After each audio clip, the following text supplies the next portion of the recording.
Bonjour à tous sur la chaîne Dialogue, avec les tirages qui relient le masculin et le féminin. Vous verrez toute la semaine, j'essaye de vous montrer plein de cartes différentes, plein de manières de les utiliser quand vous avez besoin de recevoir une information. Pour pouvoir faire la problématique cette fois-ci, je vais prendre un jeu qui s'appelle la Sibylle des salons. Vous verrez qu'il a un petit peu un côté vieillot, il a un vieux rose comme ça avec quelque chose en dos de deck, enfin en recto, et, ou en verso, enfin bref. Un des côtés, c'est comme ça.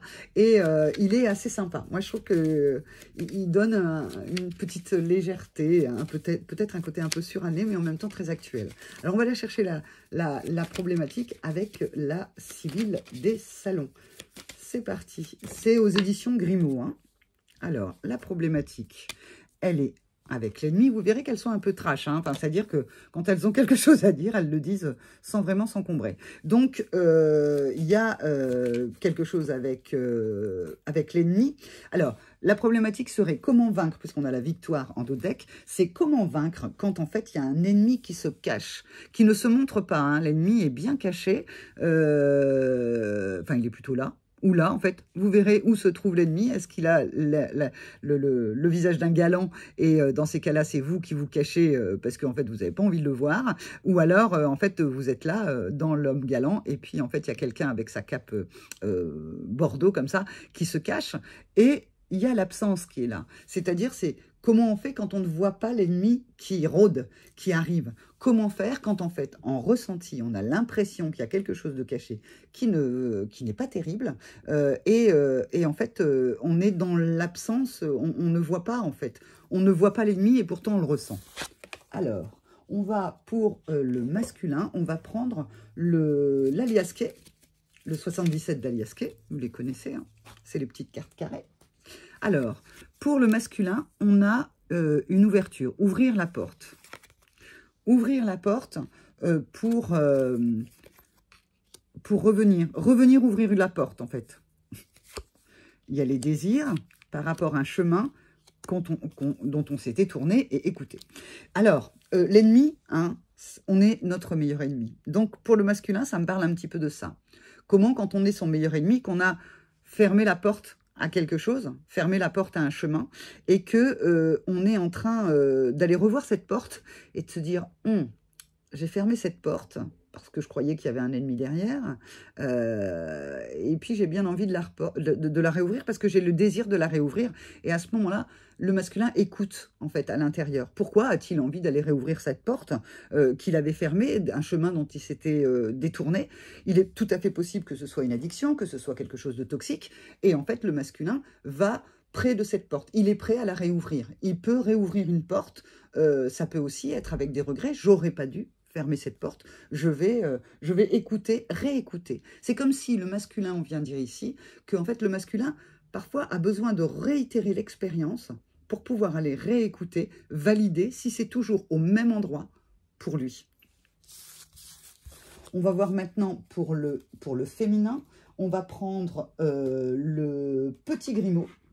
Le Grimaud dans sa version petite pour aller voir pour le féminin comment ça se passe quand en fait il y a un ressenti de danger, d'ennemi.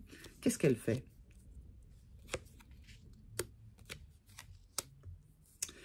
Elle ne retourne pas sur le chemin, mais quand c'est fini, c'est fini. Il y a quelque chose de l'ordre du deuil. Elle fait le deuil de ses émotions et elle transmet.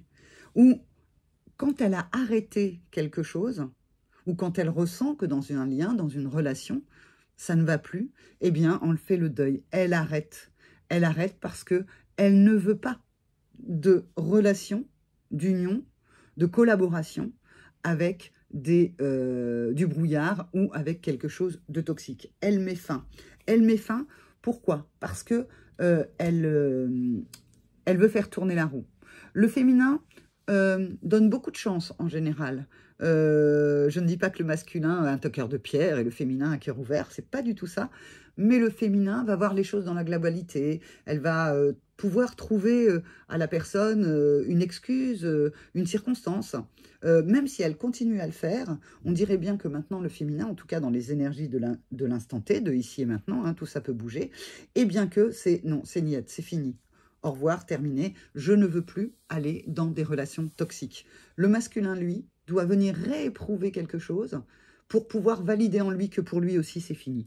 Donc on a quand même un masculin et un féminin qui, au niveau des ennemis, des relations toxiques, des choses qui ne fonctionnent pas, ont décidé d'y mettre un terme, et ce, pour toujours. Qu'est-ce qu'on va prendre? On va prendre le tarot des lettres hébraïques, que j'aime beaucoup, qui vibre super bien. En tout cas pour moi, et qui va venir donner le conseil au masculin et au féminin par rapport à ces relations toxiques, ces situations toxiques, c'est pas forcément une personne, par rapport aux choses en fait auxquelles on a envie de mettre fin. Alors, 3 cartes se sont présentées. On a le P final, on a Aïn et on a Kaf, le 11. Pour pouvoir vous en parler, je ne connais pas par cœur en fait la signification de toutes les cartes des lettres hébraïques. Ce qu'on peut voir quand même, c'est qu'au niveau des couleurs, on a du doré, du bleu, du orange. On est là dans l'expression, on est là dans la communication et on est là dans les profondeurs qui s'éclairent. Le P final vient dire aussi, c'est quand c'est un peu que c'est la messe est dite. La messe est dite avec le tarot hébraïque, je ne sais pas si ça va très bien ensemble, mais en tout cas, la messe est dite, quand en fait, dans les profondeurs, la justesse par rapport à un arrêt de quelque chose a été donnée, eh bien, ça aide aussi à avoir de la compassion, à accueillir et se rendre compte qu'on est capable, qu'on a appris la leçon précédente et que, ben non, c'est fini, on n'a plus envie de ce type de relation ou de ce type de situation. On a compris avec Aïn, la 16, que il était temps de changer de regard sur la situation, avoir la conscience de son unité et avoir la clairvoyance sur ces situations toxiques qui se représentent peut-être et dont on n'a pas envie de vivre. Et puis le 11, Kaf, qui est l'action de recevoir, d'accueillir. On vainc l'inertie, on triomphe de la colère. Donc c'est accepter, regarder, observer une situation néfaste pour vous, une personne, mais comme je dis, hein, c'est pas peut-être pas une personne, ça peut être vraiment une situation. Y poser le verdict que c'est terminé, changer de regard avec la compassion, avec le pardon, que ce soit envers quelqu'un, envers une situation, envers vous-même, bien entendu. Et à ce moment-là, vous n'êtes plus en colère et vous triomphez de l'inertie et vous allez être dans l'action de recevoir. Voilà, c'était le tirage du jour. Je vous retrouve demain pour un nouveau tirage.